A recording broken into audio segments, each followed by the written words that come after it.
Greetings, welcome to another edition of Rail Riding Time.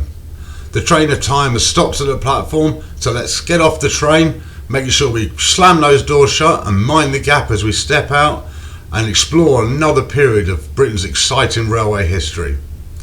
In the early decades of the 19th century, Britain stood on the edge of a revolution, one powered not by political upheaval but by iron, rails and steam. This was the dawn of the railway age, and amongst its giants stood a man whose ambition shaped the very map of northern England. A man celebrated, feared, admired, and ultimately disgraced. His name was George Hudson. Today we're going to explore the extraordinary life of a draper's apprentice who became one of the nation's most powerful railway magnate. The man history remembers as the Railway King.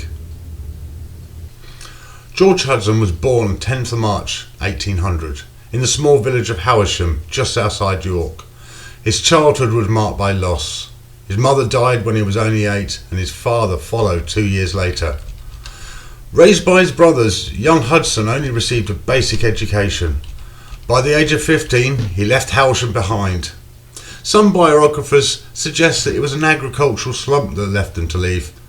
Others point to a curious and troubling record, one showing that Hudson was paid 12 shillings and sixpence for bastardry, hinting at a personal scandal even in his youth.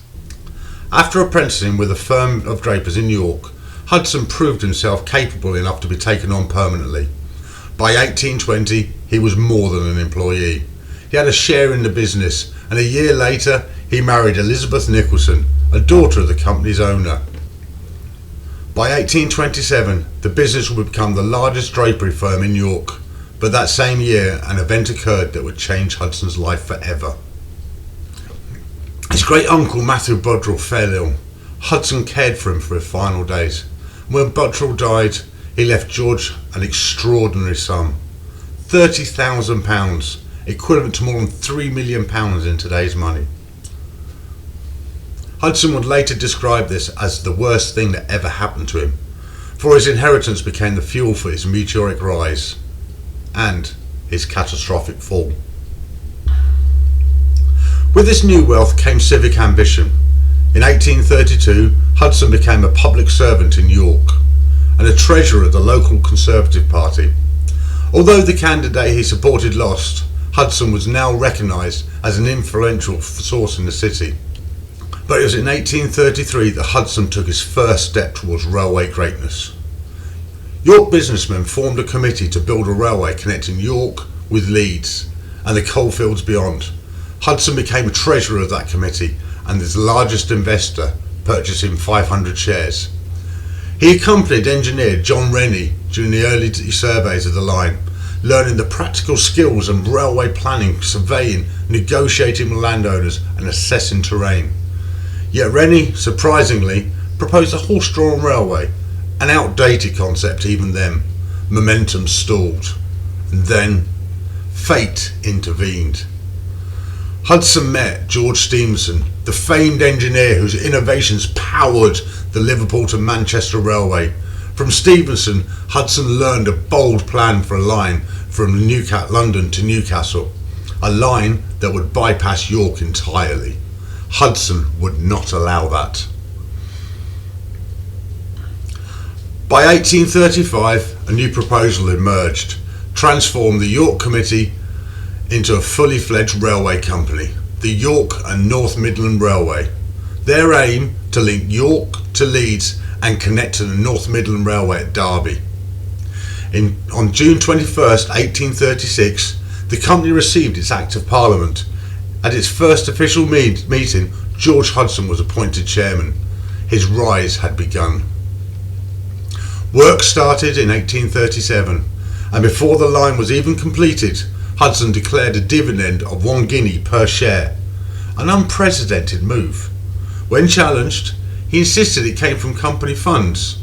2 directors supported him, including Joseph Rowntree, though Rowntree would later condemn this practice.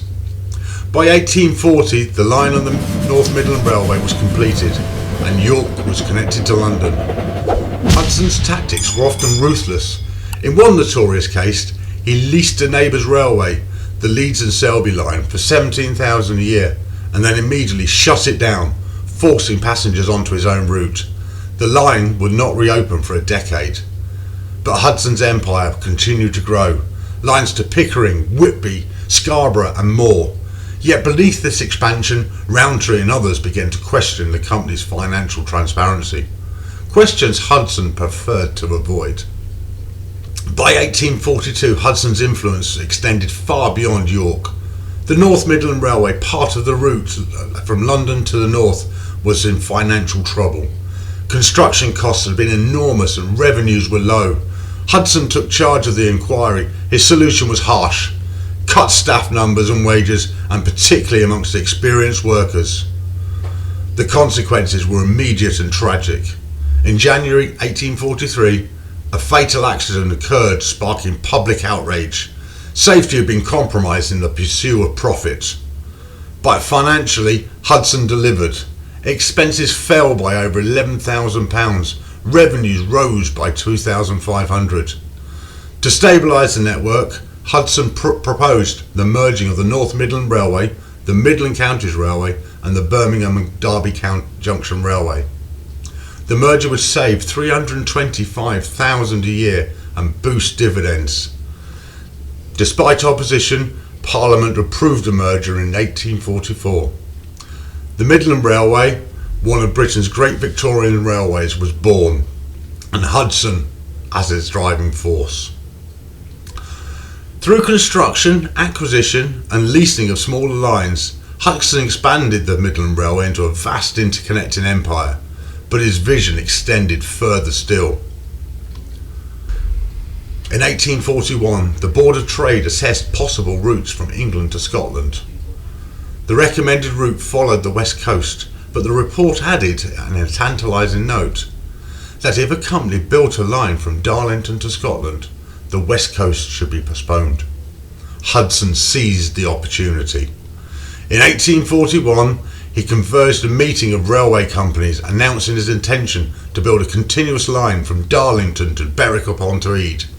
Through acquisitions, construction and leases, the same techniques that had built his Midland Empire, Hudson consolidated northern lines into the York, Newcastle and Berwick Railway.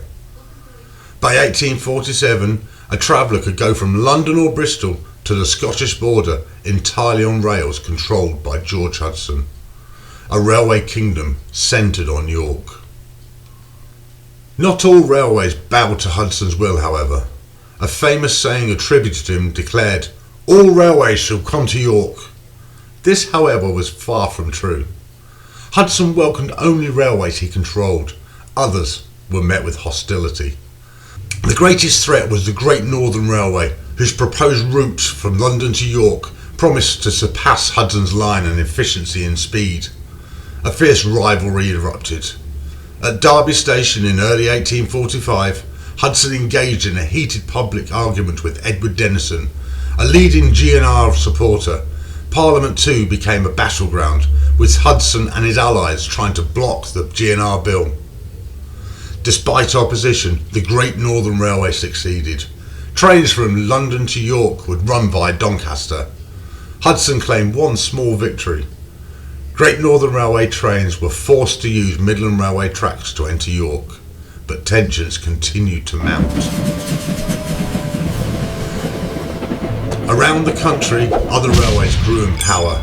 The Great Western, the London and North Western, the London, Brighton and South Coast. In the east, the Eastern Counties Railway struggled financially, prompting Hudson to take control in 1845. He installed David Waddington as his vice chairman and sought to expand and rationalise the network, again through acquisitions, new construction and staff costs. But the Eastern Counties case would expose Hudson's darkest practices. Hudson wanted dividends, but the Eastern Counties Railway had no profits to pay them. So the company cooked its books. With Waddington disguising capital as profit, funds were siphoned into slush funds for parliamentary influence. In 1848, a pamphlet titled "The Fallacy of Railway Investment" railway accounts and railway dividends accused Hudson of widespread and financial manipulation. His enemies seized their chance. Shareholders demanded inquiries. The Midland Railway was forced to pay £30,000 in compensation for misleading valuations. He was ejected from the eastern counties after hostile investigation. He was accused of bribing members of Parliament. He lost a costly lawsuit with the London North Western Railway, forcing him to pay over £70,000. By 1849, Hudson's empire had collapsed. Though disgraced, Hudson retained a political influence, and he remained MP for Sunderland even as his power dwindled. A failed attempt to develop railways in Spain forced his return. He regained his seat in 1857, but lost it again in 1849, losing his immunity from imprisonment for debt. Hudson fled abroad. In 1865 he returned to England to stand for the election of Whitby. He was promptly arrested, likely tipped off by a political rival whom he owed money. He was imprisoned in York until friends paid his debts. He returned overseas only to come back to London in 1866, where he was arrested again. He remained in prison until the abolition of Debtors' Imprisonment Act finally set him free. George Hudson died in London on the 14th of December 1871, and his body was brought home to York. History remembers George Hudson as an embezzler, a rogue, a symbol of a railway era greed. And there is truth to that. But he was also a visionary. He helped unify the railways of the East and the North West. He was instrumental in establishing the Railway Clearinghouse, an institution that allowed fragmented railway companies of the age to operate as a coherent network, making it easier for a passenger to buy a ticket in one place and get to another without having to buy multiple tickets all the way up on the journey. He built connections, created possibilities, and helped shape the face of Victorian Britain. He was a king. He was a flawed king, a fallen king, but a king of the railways nonetheless. If you've enjoyed this episode of Rail Riding Time, and you want to know more about the railways of the UK and beyond, then check out the channel, like, subscribe and get that notification button clicked. Until then, I'll see you next time, where the tracks of time will take us somewhere else and look at more exciting episodes in the history of the UK railways.